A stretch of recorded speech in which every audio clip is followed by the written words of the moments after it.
how does a person become homeless in a state like Iowa? It's a complex issue that can't be captured by a single narrative. At first look, Iowa may not strike anyone as a place grappling with homelessness. It's famous for its vast farmlands, quaint communities, and peaceful residential areas, rather than encampments on pavements or individuals resting in back streets. However, the situation in 2025 paints a contrasting picture. Across cities like Des Moines and Iowa City, the count of those lacking secure shelter is on the rise. Some reside in vehicles, others move from one shelter to another, or occupy public spaces and deserted structures. Many face challenges with psychological disorders, substance abuse, or sheer misfortune. She gave me something, I thought it was coke, but it wasn't. And then he gave me heroin and I was still sick. And he was like, I think she gave you fentanyl. So then he went and got fentanyl, and then the fentanyl is the only thing that made me not sick.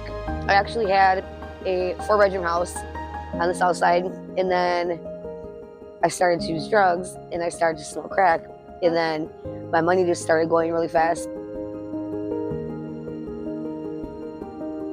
This includes households with kids, former military personnel, and seniors who've exhausted all alternatives.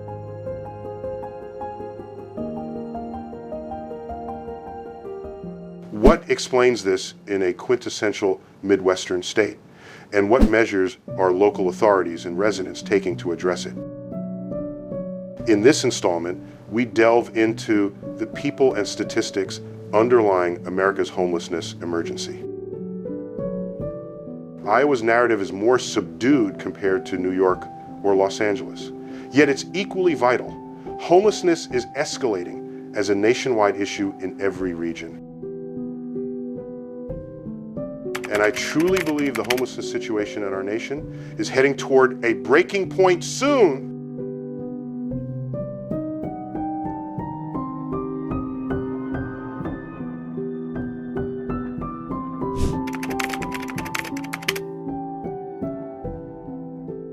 What form does homelessness take in a state like Iowa, typically viewed as steady, countryside-oriented, and middle income?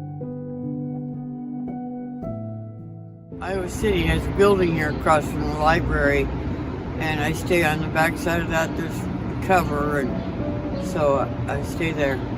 Yeah, the system moves very slowly, however, so I'm doing it myself. On the surface, Iowa doesn't seem like a location battling extensive homelessness. It lacks the massive tent settlements of Los Angeles or the packed underground trains of New York.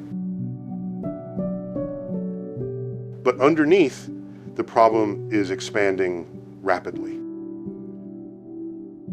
By 2025, the figures demand attention and can't be overlooked.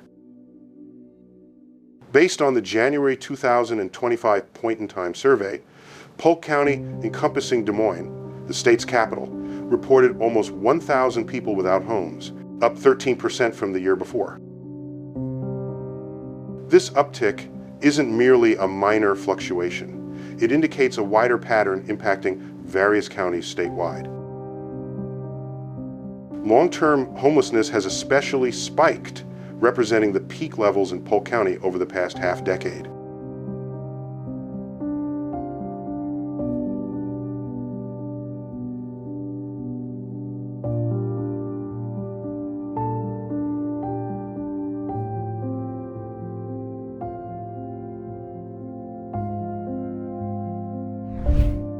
Expanding to the full state view, Iowa had around 2,700 unsheltered people in 2024, per national figures from the World Population Review.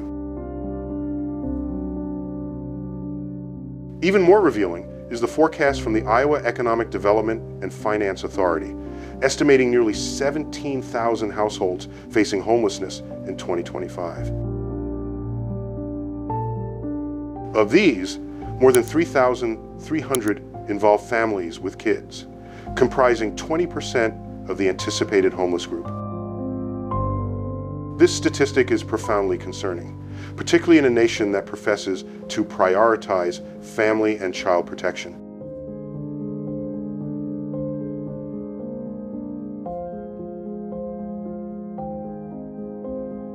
What's shifted in Iowa, and why at this moment? A key factor is escalating housing expenses. While Iowa's rental rates remain under the U.S. average, they've climbed quicker than earnings. In supposedly budget-friendly areas like Des Moines, increasing rents and flat wage rises have made it tougher for those with low earnings to remain stable. At the same time, the availability of homes is constrained. In numerous urban areas, queues for assisted housing extend for months or even years.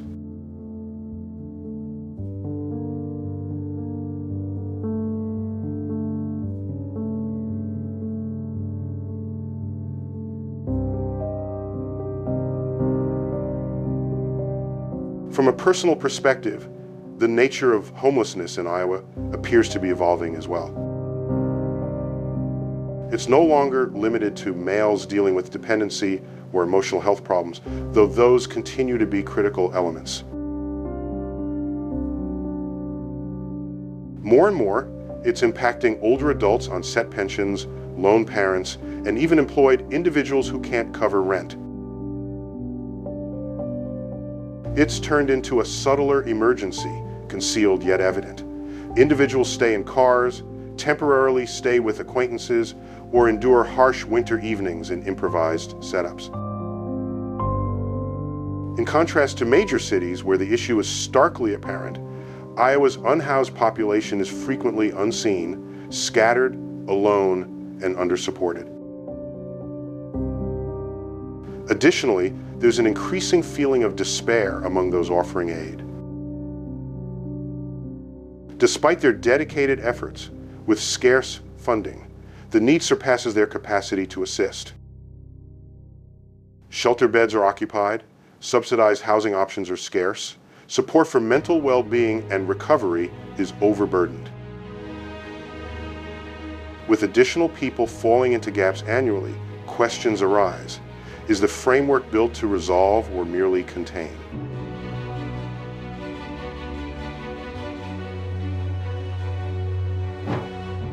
Viewed this way, Iowa mirrors a broader American predicament. The growth of homelessness here disputes the old notion that countryside or heartland states are shielded from housing insecurity. Indeed, it demonstrates the reverse. Economic hardship, rising prices, medical emergencies, and systemic shortcomings cross all boundaries. As we'll examine more in this travel documentary episode, the plight of America's homeless isn't restricted to metropolises. It's extending softly and persistently to all parts of the land. Iowa isn't an outlier, it's a signal of caution.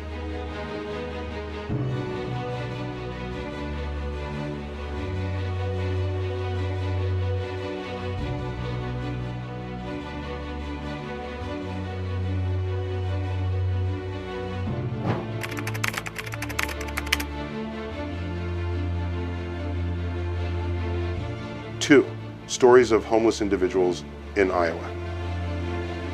One profoundly moving tale from Iowa involves Kayla Dale and her biological father, Rex. Kayla, a 2-3-year-old specialist in business development, was raised in a nurturing adoptive home without knowledge of her birth father's location. At age 13, she encountered Rex briefly and formed a short-lived bond. Later, in the beginning of 2025, her grandmother sent her a picture from the Des Moines Register featuring a homeless man on the front page. It turned out to be Rex.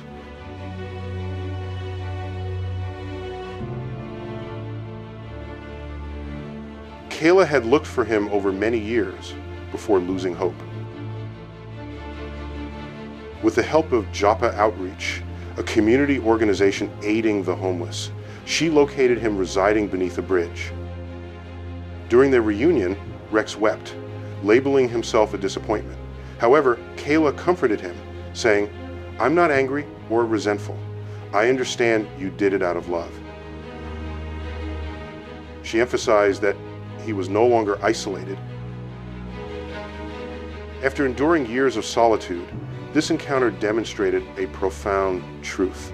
Even amid street life and societal oversight, loved ones can rediscover you. For Rex, it was invaluable. Another compelling narrative from Iowa features a man called Bond, who has lived without a home since he was 17. At 62 now, he has passed his whole adult existence without stable housing, enduring outdoor sleeps, severe cold seasons, and profound disregard. His tone remains calm, yet laced with grief, as he describes the creation of an encampment following the George Floyd demonstration. "We feared law enforcement," he stated. "We established this to protect the women and kids." For a time, Bond and his companions occupied a hotel with the owner's approval, funded by donations from the public. But after looting erupted, largely by external instigators, they were forced out. He feels that authorities ignore the homeless, even benefiting from their detentions, legal proceedings, and incarcerations. "I've never possessed much," he remarks, "yet I desire for these folks to have residences, nourishment, health care. We're all people." Despite battling diabetes, cardiac problems, and limb losses, Bond commits to handing out resources and safeguarding the group. "We don't judge by race or faith. We're united in homelessness. We're all human." To Bond, the encampment represents more than refuge. It's security, respect, and kinship.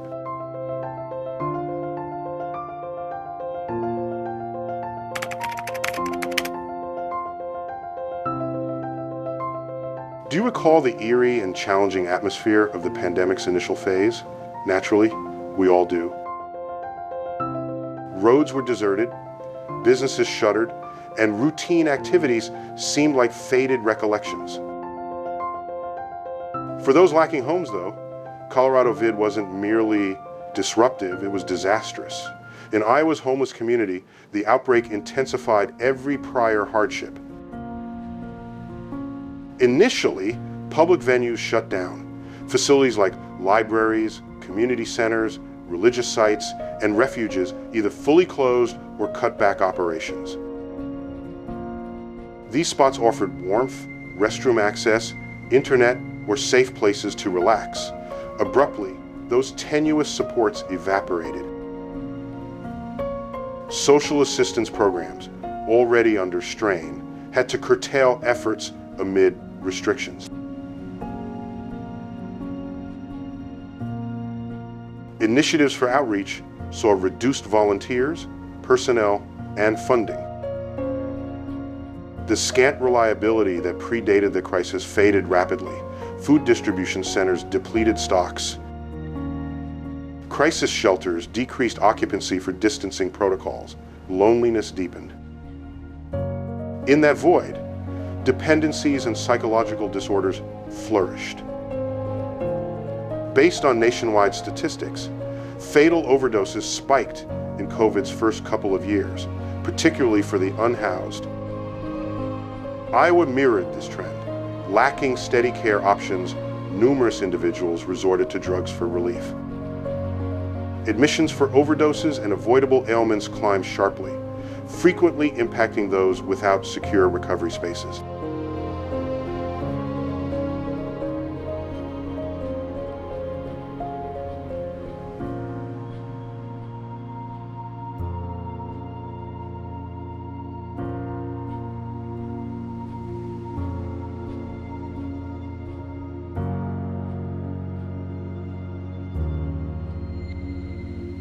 Joblessness delivered another crushing impact. Within the pandemic's opening 2 months, Iowa handled more than 300,000 fresh unemployment applications. This surge struck low-income employees hardest, those without reserves or familial aid. As rents became due, evictions ensued. For many, this marked the start of homelessness. Frankly, Colorado Vid disrupted life for all. But for the most at risk, it transcended a mere medical emergency. It became a shelter shortage, a psychological emergency, and a crisis of human worth simultaneously. And the harsh reality persists. As society gradually recovered, those thrust into homelessness by the pandemic haven't fared as well. Indeed, a large number remain in that state, still anticipating help, still overlooked. Their experiences form another segment in America's enduring homeless plight.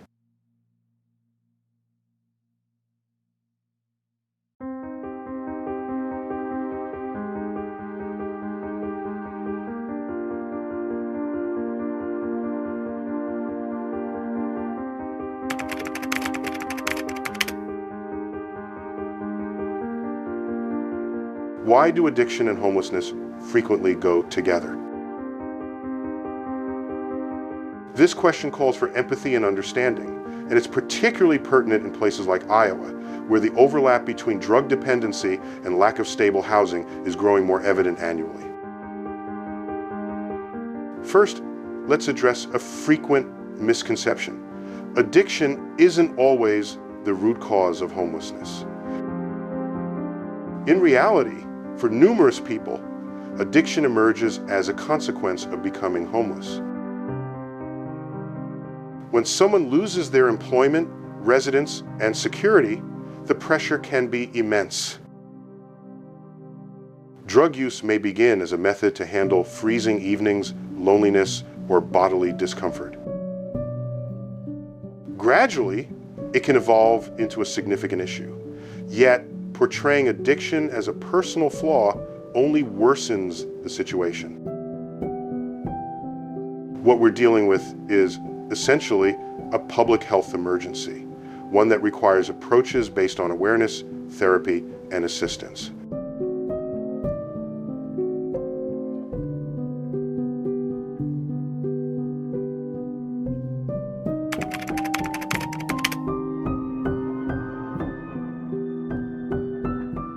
Iowa experiences a demanding climate, and for those without shelter, such conditions can go beyond mere discomfort.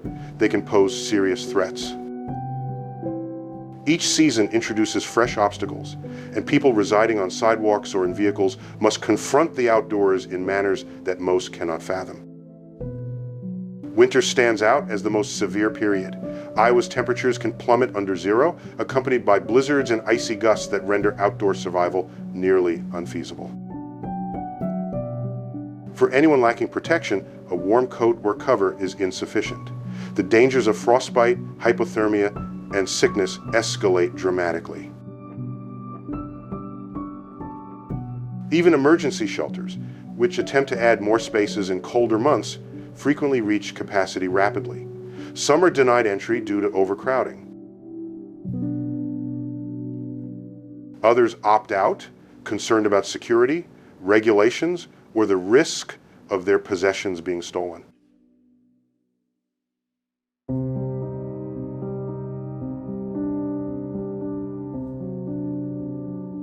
Yet, summer presents its unique hazards. Iowa's warmer periods can feature intense humidity, with heat soaring above 90 degrees. For the unhoused, locating relief from the sun or a spot to chill is difficult. Dehydration, heat stroke, and burns from the sun are genuine perils, particularly for those with medical issues or limited water sources. In the absence of communal cooling facilities or accessible public buildings, options to avoid the heat are scarce. Severe weather events are an additional major worry. Iowa is notorious for powerful gales, abrupt rainstorms, and occasional twisters. While the majority can seek refuge indoors when conditions worsen, those without homes lack that option. A brief storm can destroy apparel, provisions, and bedding, items that are challenging to replenish.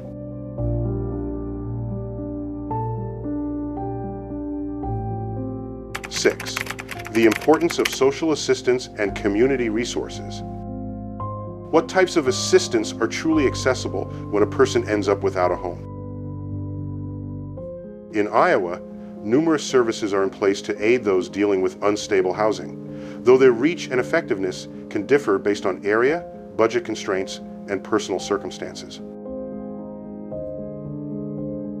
Groups such as Homeward, located in Polk County, hold a pivotal position. They collaborate with emergency shelters, medical providers, and charitable entities to deliver immediate accommodation as well as enduring fixes. A primary approach is the Housing First philosophy, which prioritizes securing a residence for individuals prior to imposing requirements such as maintaining sobriety or securing a job. The reasoning is straightforward yet impactful. Addressing personal challenges becomes simpler without the added burden of living outdoors.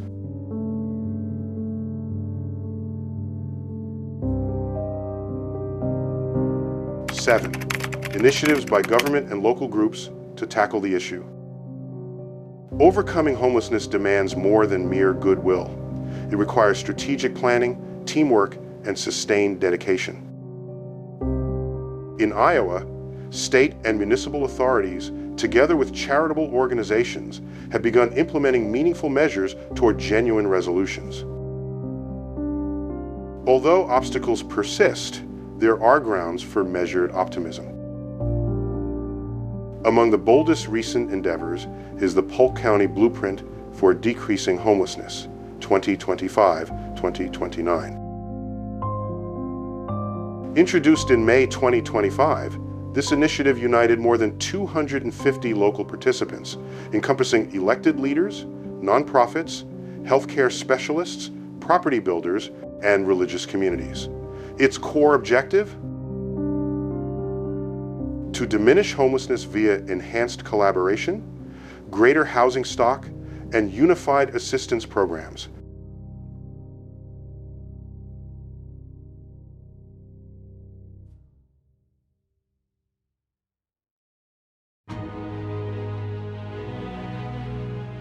Conclusion: homelessness in Iowa transcends mere numbers. It mirrors broader national dilemmas.